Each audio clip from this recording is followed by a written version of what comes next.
When I came home from the hospital that afternoon, I thought I'd finally get some peace. 3 weeks in a cold hospital room had drained me.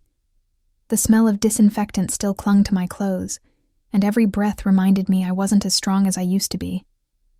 I missed my little kitchen, the sound of my fridge humming, the comfort of home-cooked food. But when I walked through my front door, something felt off. The air was too quiet, too clean. My eyes drifted toward the kitchen, and that's when I saw it. A brand new, shiny stainless steel refrigerator stood proudly where my old one had been. My heart skipped. My old fridge, the one I'd had for 15 years, the one I'd saved up for, was gone. At first, I smiled a little. Maybe my son Marcus had surprised me. Maybe it was a kind gesture. But when I asked him about it, he didn't even hesitate. He looked me dead in the eye and said, "It's mine." Just like that. 2 little words, sharp enough to slice through all the love I'd carried for him since the day he was born. "It's mine." The room felt smaller. My chest got tight. I had to grab the counter just to steady myself. Hi everyone, my name is Gloria, and before I continue this story, make sure you're subscribed to the channel.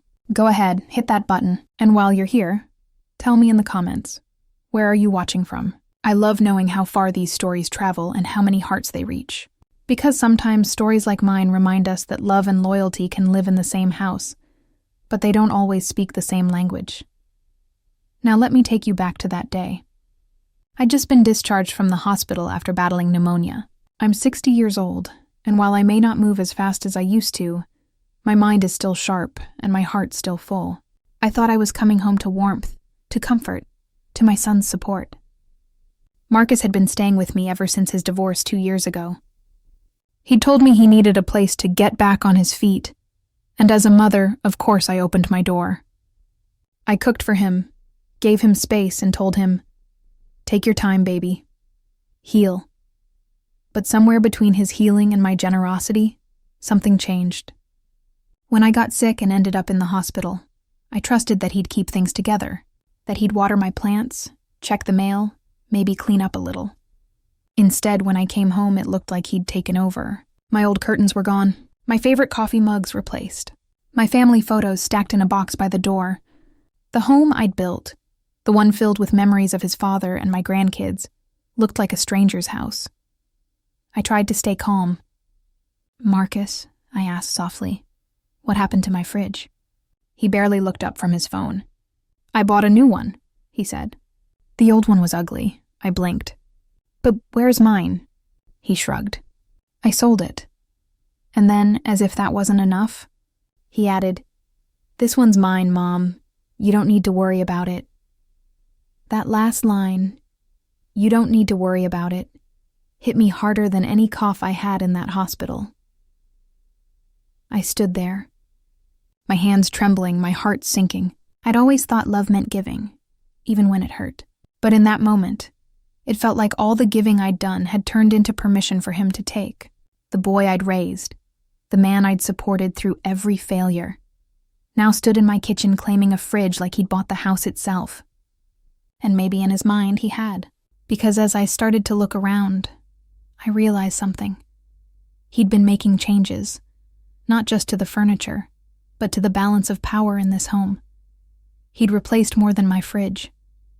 My recliner, the one I used every night, was gone too. My lace tablecloth, replaced by some sleek modern runner. Even my spice rack had been moved. My home didn't smell like home anymore. It smelled like him, his choices, his control. But here's the thing about me. I may be 60. I may have spent weeks lying in that hospital bed. But I'm not weak. I've lived through betrayal before, from friends, from men, even from life itself. But betrayal from your own child? That one cuts the deepest. Still, I've learned something through all my years. You can't let one heartbreak destroy the foundation you built with love. So I bit my tongue. I watched. I observed. Because something inside me whispered, there's more to this story. Over the next few days, I noticed how Marcus acted differently. Secretive, edgy, always on his phone, whispering late at night. He didn't think I'd notice. But a mother always does. That fridge, the one he was so protective of, started to feel like a symbol, a shiny wall between us. Every time I walked into the kitchen, he got tense, like he didn't want me near it. And that's when I started to suspect. Maybe that fridge wasn't just his. Maybe it was hiding something. I didn't know what yet, but I promised myself I was going to find out. Because in this house, no matter what Marcus thought, I wasn't a guest. I was still the mother. And mothers, we always find the truth. After that day, I couldn't look at my kitchen the same way again. Every time I walked past that shiny new fridge, I felt like it was watching me, like it didn't belong, but was daring me to say something. It wasn't just an appliance. It was a reminder that something had shifted in my own home while I was gone. At first, I tried to brush it off. Maybe I was overreacting. Maybe it was just me being sensitive after being sick for so long. But the more I looked around, the more I realized that things weren't the same. And I don't just mean the furniture. The whole energy of the house felt colder. Marcus had started locking the door to his room. He'd never done that before. He'd been moving around late at night, whispering on phone calls, always making sure I couldn't hear. Sometimes I'd wake up in the middle of the night and see a light flickering under the kitchen door, and when I went to check, he'd be standing there, staring into the fridge with a strange look on his face, almost like he was guarding it. At first, I thought maybe he'd lost his mind, or maybe he was just stressed out, but soon little things started disappearing. My favorite silverware set, gone. My china teapot, the one my husband gave me for our 10th anniversary, missing. When I asked Marcus, he'd just shrug and say, "I don't know, Mom. Maybe you misplaced it." Misplaced it? I might be 60, but I'm not senile. I know where I keep my things. There were other changes, too. My mail started coming opened. My TV remote was always missing, and my bedroom light switch had been tampered with, replaced with one of those new smart switches I never asked for. The worst part? He started talking to me like I was a burden, like I was just some old lady he had to deal with instead of the woman who'd raised him, clothed him, and fed him when no one else would. "Mom, maybe you should rest more," he'd say. "You're still recovering. I'll handle things around here." Handle things? I'd think. It was my house. What did he need to handle? The turning point came one evening when I went to grab a drink from his fridge. I reached for the handle, and before I could even open it, Marcus jumped up from the couch like I'd set off an alarm. "Mom, don't touch that!" he yelled. I froze. His tone wasn't just defensive, it was panicked. "What's wrong with you?" I asked. "It's just a fridge." He stammered something about how the temperature setting was delicate and I'd mess it up. I didn't believe a word of it. No one guards a fridge like that unless there's something inside they don't want you to see. That night, I couldn't sleep. I lay there in the dark, staring at the ceiling, wondering when exactly my home had stopped feeling like mine. I thought about how I'd built this place from nothing after my husband passed away. Every corner of it had a story. The crack in the kitchen tile from when Marcus dropped his toy car, the faded wallpaper in the hallway that I always meant to replace. And now, it felt like I was the ghost haunting my own house. Days passed, and Marcus became more distant. He stopped eating with me, stopped checking on me. I'd hear him laughing on the phone in his room, but when I'd ask who it was, he'd just say, "No one important." Then one morning, I noticed a woman's purse on the hallway table. I hadn't seen it before. When I asked Marcus, he said it belonged to a friend. That friend started showing up more and more. I'd hear giggles from the kitchen, the sound of 2 coffee mugs clinking, whispers that stopped the second I entered the room. I tried to stay calm. I told myself, "Gloria, don't lose your cool. You're recovering. You need peace." But every mother has that gut feeling, that inner voice that tells you when something isn't right. Mine was screaming. I started writing everything down, every strange sound, every new item, every word Marcus said. Maybe I was losing my home, but I wasn't about to lose my sanity. I needed proof. So, one afternoon when Marcus was out, I decided to take a closer look at that fridge. I wanted to see what was inside that had him so jumpy. I opened the door, slowly, careful not to make a sound. At first glance, everything looked normal. Milk, eggs, leftovers. But then I noticed something odd. A small lockbox sitting on the top shelf, hidden behind a grocery bag. My heart started pounding. What was Marcus hiding in there? Money? Papers? Something worse? I didn't have time to find out because just then I heard his car pull into the driveway. I shut the door, hurried back to the living room, and pretended to be watching TV. He walked in a few seconds later, eyes darting straight to the fridge before landing on me. "What have you been doing?" he asked. "Just watching the news," I said. But his stare told me he didn't believe that. From that moment, I knew he was watching me just as closely as I was watching him. It was like we were two strangers playing a quiet, dangerous game under the same roof, both pretending nothing was wrong, but knowing everything was. And I promised myself that day, whatever he was hiding, whatever secrets had taken root in my house, I was going to uncover them. Because sometimes it's not strangers who betray you, it's the people who share your last name. It was about a week later, when I finally decided I couldn't live in that kind of tension anymore. Every corner of my house felt heavy with secrets. The sound of the fridge humming started to get under my skin. It wasn't just noise. It was like a reminder, whispering every hour that something was off, that I wasn't crazy for feeling it. I knew there was something inside that fridge Marcus didn't want me to see. And I knew I was going to find out, no matter what it took. That morning started like any other. Marcus had left early, saying he had business to handle. He always said that now. Business. He didn't have a job that I knew of, but he'd leave for hours and come home late, tired and distracted. I waited for the sound of his car to fade down the street, then got up slowly, feeling my joints ache from the pneumonia recovery. My hands trembled a little, but not from fear, from determination. I walked into the kitchen and stood in front of that fridge like it was some kind of enemy. The stainless steel reflected my face back at me, and for a second, I didn't recognize the woman staring back. I looked tired, worn down, but my eyes, they still had fight left in them. I took a deep breath and opened the door. Everything looked normal again. Too normal. Everything lined up perfectly. Marcus was always messy growing up. He couldn't organize a sock drawer if his life depended on it, but that fridge was spotless. Every bottle was facing the same way. Every container labeled. My old fridge had never looked that neat. That's when I realized this wasn't about food. This was about control. I moved things around carefully until I saw it again. That small gray lockbox on the top shelf. I reached for it, but when I tried to lift it, it was heavier than I expected. That wasn't just a box for papers or receipts. Whatever was inside had weight, real weight. My heart started to race. I looked around the kitchen like I was doing something illegal in my own home. Then I took the box out and set it on the counter. There was a tiny padlock on it. Nothing fancy, but enough to keep someone from casually opening it. I tried tugging at it, but it wouldn't budge, so I did what any determined mother would do. I went and got my late husband's old toolbox.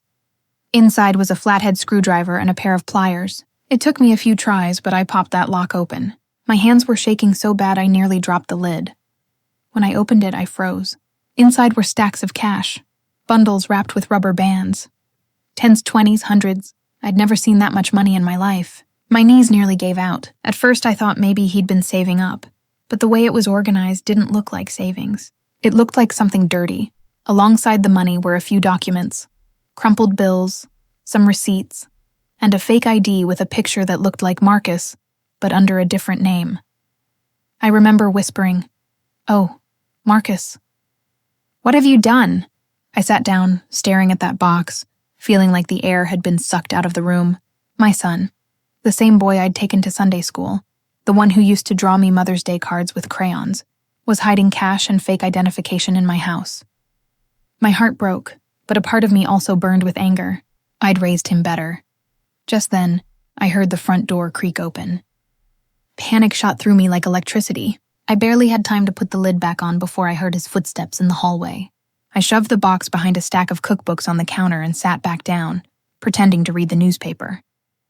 Marcus walked in, his eyes instantly darting toward the fridge. He didn't say anything, but I saw it in his face. He knew something was off. "Hey, Mom," he said slowly. "You been up long?" "Just a little while," I replied, forcing a smile. "Made myself some tea." He nodded, glancing toward the counter, then back at me. "You touch my fridge?" I looked him dead in the eyes and said, "Your fridge?" emphasizing the word just like he had. Didn't know I needed permission to get a drink in my own house. He laughed awkwardly, but his tone dropped cold. Just don't mess with it, okay? That was all I needed to confirm what I already knew. That fridge wasn't just a fridge. It was his vault, his secret, and whatever he was mixed up in, I was now part of it without even asking to be. That night, I couldn't sleep again. My mind kept circling the same thoughts. How long had this been going on?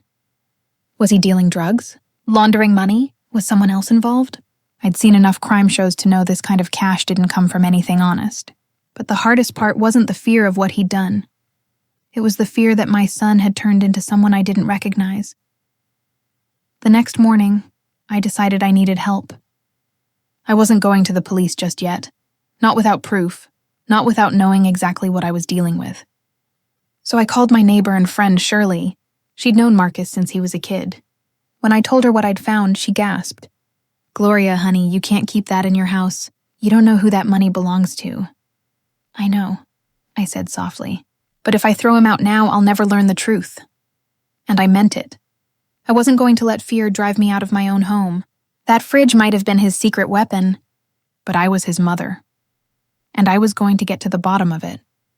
Because I've learned one thing in 60 years of living. Secrets can chill a home colder than any refrigerator. And when the truth starts to thaw, you'd better be ready for what comes out. That night, I realized something deep inside me had shifted. For weeks, I'd been trying to convince myself that maybe Marcus just needed time. That maybe he'd explain everything if I gave him space. But when I found that box of cash, that fake ID, and saw the way he looked at me, like I was the intruder in my own home, I knew there was no turning back. I had to face him.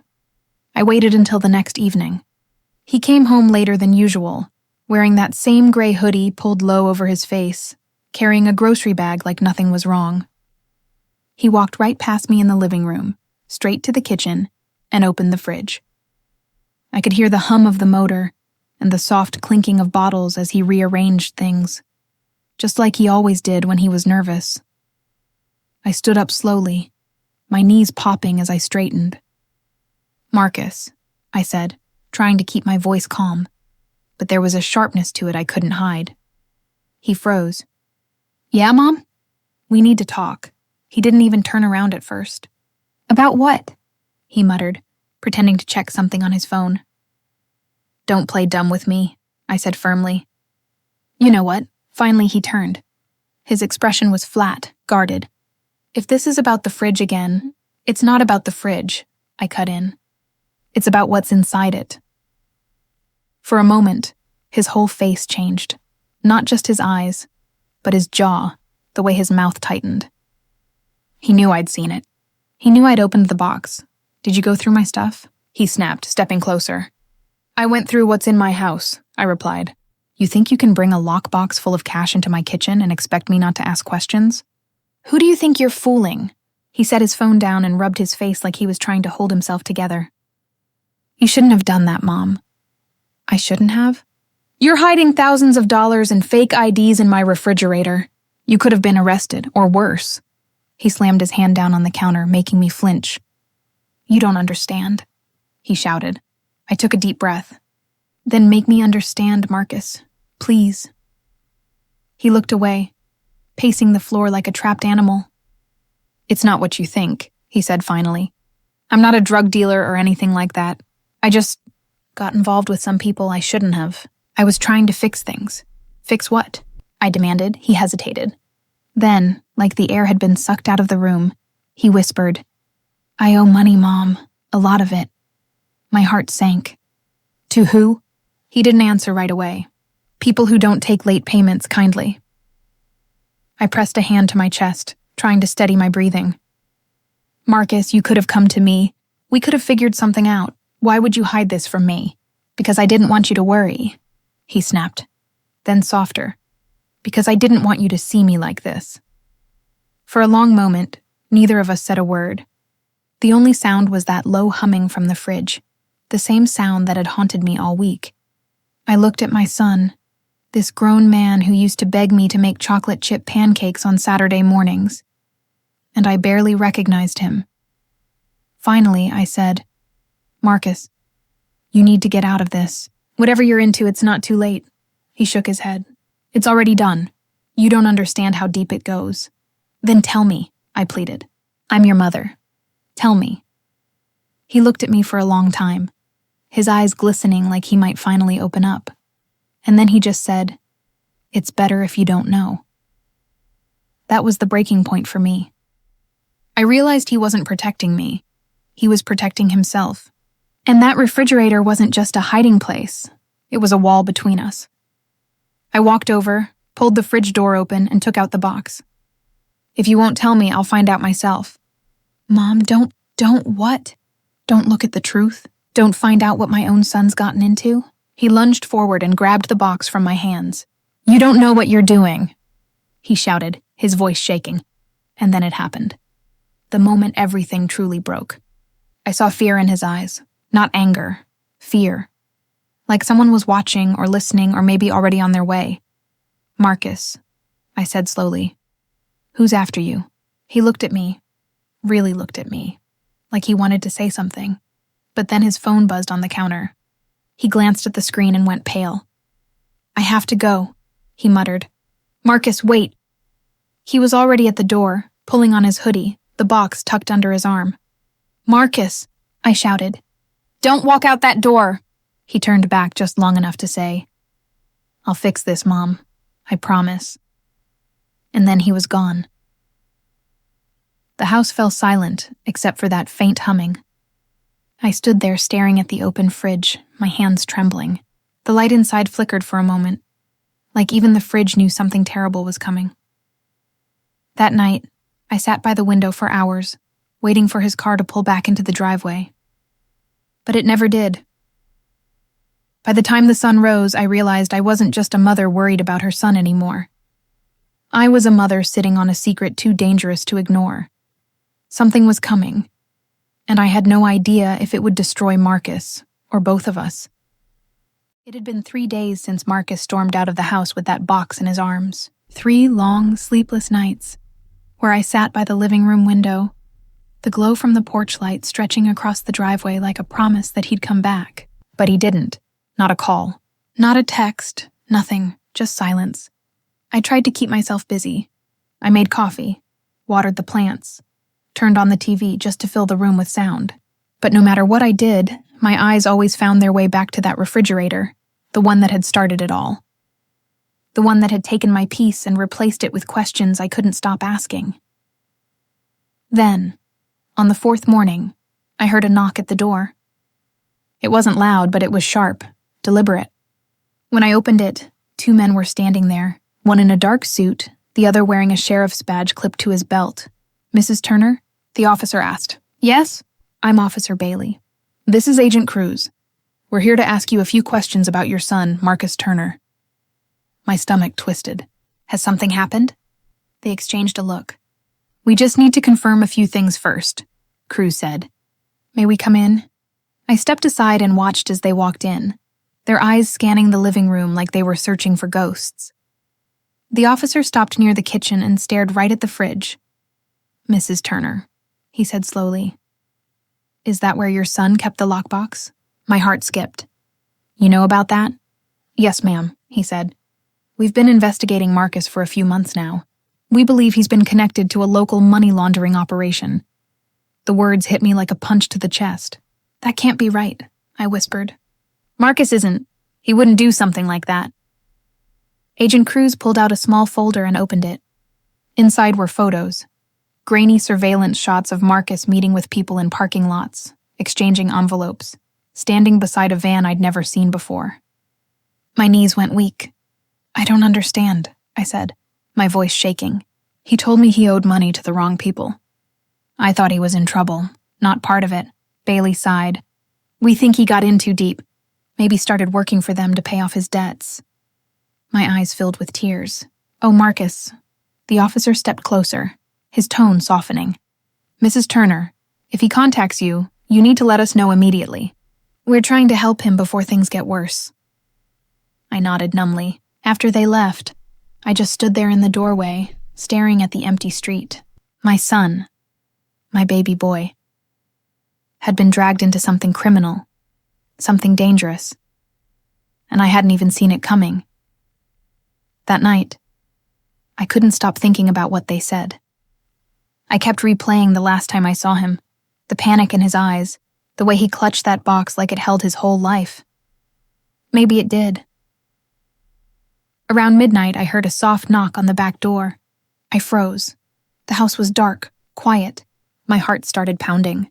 Slowly, I made my way to the kitchen and looked through the glass panel. It was Marcus.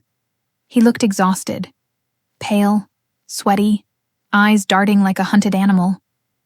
I unlocked the door and whispered, "Marcus, what are you doing here? The police were just—" "I know," he said quickly, stepping inside. "Mom, you have to listen to me. You can't tell anyone I was here." "Marcus, what did you do?" He set the box down on the table. "It's all here, Mom. The money, the ledgers, everything. I was working for them, yeah, but I wasn't stealing or dealing. I was their accountant. I just kept track of where the cash went. Why would you do that?" I cried. "I didn't have a choice," he shouted back. "I owed them. I thought if I worked for them, I could buy my way out. But now the feds are watching, and those guys, they think I talked." "Did you?" I whispered. He hesitated. "I told them I wanted out. That's all." I stared at him, trembling. "Marcus, you need to turn yourself in. Let them help you." He shook his head violently. "You don't understand, Mom. If I turn myself in, they'll kill me. If I run, the cops will find me. There's no way out." I reached out and grabbed his hand. "There's always a way out." He looked at me for a long moment, then nodded slowly. "Okay," he said. "There's one thing I can do. But I need your help." He opened the lockbox and pulled out a thick envelope filled with cash and papers. "If anything happens to me, you take this straight to the police. Don't open it. Don't read it. Just give it to them. Promise me, Marcus. Promise me, Mom." My voice broke. "I promise." He leaned forward and hugged me, tighter than he had in years. "I love you," he said. Before I could say it back, he pulled away, grabbed the box, and slipped out the back door. The porch light flickered once, twice, and then he was gone into the night. That was the last time I ever saw him. 2 days later, Officer Bailey came back to my house. His face said everything before he even spoke. They'd found Marcus's car abandoned near a bridge outside town. The box was missing. Marcus was gone. I stood there frozen, staring past him into nothing. My son, the boy I'd raised, the man I still believed could turn his life around, had vanished into the dark. And I couldn't shake the thought that maybe he'd known this was coming all along. Maybe that was why he brought the box back. He wasn't trying to save himself anymore. He was trying to save me. It's been 6 months since Marcus disappeared. 6 months of quiet mornings, unanswered prayers, and an emptiness that never seems to fade. Sometimes I still set 2 cups on the kitchen counter out of habit. One for me and one for him. Old habits die hard, I guess. The house feels colder now, not because of the weather, but because of the silence. The hum of that refrigerator that once filled me with dread is now the only sound that keeps me company. Funny, isn't it? The very thing that once held secrets and fear now feels like my only friend. Every morning, I open it just to hear the motor hum, just to remind myself that life still moves, even when everything else stands still. After Marcus vanished, the police came around a few more times. They said they hadn't given up, that they were following leads. But I could see it in their eyes, that polite, professional sadness. They were looking for a body, not a son. I still remember that last hug, the way his hands trembled, the weight of fear in his voice. He knew. He knew that walking out that door meant he might never come back. And still, he went, because he thought he was protecting me. That's the kind of man Marcus was, beneath the mistakes and the lies. My boy wasn't perfect, but he had a heart that tried to do right, even when everything around him went wrong. A week after he disappeared, I found something he'd left behind. It was a note, tucked in the side drawer of the kitchen cabinet, a place only I would look. The handwriting was shaky, but there was no mistaking it. It said, "Mom, I know I hurt you. I know I made choices you'll never understand. But I did it to protect you. If they come for me, let them. Just don't let them come for you. I love you more than life itself. Marcus. I sat on the floor and cried until there were no tears left. You raise a child, you teach them right from wrong, you love them with everything you have. And then one day, life decides to test every ounce of that love in ways you never imagined. For a long time, I blamed myself. I kept thinking, what if I'd noticed sooner? What if I'd stopped him before it got this bad? But guilt is a cruel companion. It sits in your chest and whispers things that make you forget the truth. And the truth, the bitter truth, is that no matter how much we love someone, we can't always save them from themselves. Sometimes love means letting go, even when it breaks you. That realization didn't come easy. It came in waves. Some nights I'd sit in the dark and replay every memory. Marcus's first day of school, his graduation, the time he burned pancakes because he wanted to surprise me for Mother's Day. I'd smile through the tears and whisper, "You were enough, baby. You were always enough." The world has a cruel way of measuring worth. By success, by wealth, by perfection. But real worth? It's in the way we care, the way we show up, the way we love, even when love hurts. Sometimes neighbors still ask about Marcus. I tell them he's traveling, because it's easier than explaining the whole story. Easier than watching their pity fill the room. But deep down, I know he's somewhere. Maybe not in this world anymore, but somewhere peaceful. Somewhere quiet. Somewhere where he doesn't have to run anymore. I've kept that note he left me in a little frame beside my bed. I read it every night before I sleep. It's my reminder that even in chaos, love remains. It doesn't vanish. It transforms. The police told me I could move on, sell the house, start fresh. But I couldn't. This house holds his laughter, his voice, his memories, and I won't let go of that. Not yet. Instead, I've turned my pain into purpose. Every week, I volunteer at the community center, talking to kids who've lost their way, kids who remind me of Marcus. I tell them, there's always another way out. You don't have to lose everything to start over. And you know what? Some of them listen, some of them don't. But every time I speak, I feel like maybe, just maybe, a part of Marcus is still with me, guiding me to help someone else's son find his light before it's too late. If there's one thing life has taught me, it's that strength doesn't come from pretending you're okay. It comes from standing in the middle of your pain and saying, I'll keep going anyway. Marcus's story didn't end the way I wanted. But it taught me something priceless, that love, real love, doesn't die with goodbye. It lives on in the choices we make afterward. So, to anyone listening, if you've ever loved someone who lost their way, don't carry the guilt, carry the lessons, remember the laughter, and never stop believing that healing is possible, even after heartbreak, because that's what life really is. A series of heartbreaks and healings, one after another, until we finally understand what it means to love without conditions. And as for me, I still make 2 cups of coffee every morning, one for me, one for Marcus, because love like that, it never really leaves.